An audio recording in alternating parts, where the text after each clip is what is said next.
তুই নিশ্চিত তো এই ট্রেনটা আজও আসবে? শেষ লোকাল, রাত 12টার আগে ধরতে হবে।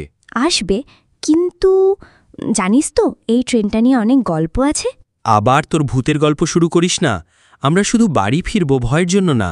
ওই বুড়ো লোকটাকে দেখছিস? ও আমাদের দিকে তাকিয়ে আছে। চলো কথা বলে দেখি, হয়তো ট্রেনের খবর জানে। সে কি বলল শুনেছিস? শেষ ট্রেনে উঠলে নাকি নামার জায়গা নিজে বেছে নিতে পারবি না। মানে কি? শেষ ট্রেন তো আমাদের বর্ধমানেই নিয়ে যাবে, তাই না?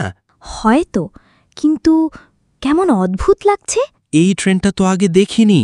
দেখ, কামরাগুলোতে লোক আছে, কিন্তু সবাই জানালা দিয়ে তাকিয়ে হাসছে। কেমন অদ্ভুত হাসি। হাসি নিয়ে পরে ভাবি, আগে উঠে পড়, ট্রেন ছাড়বে।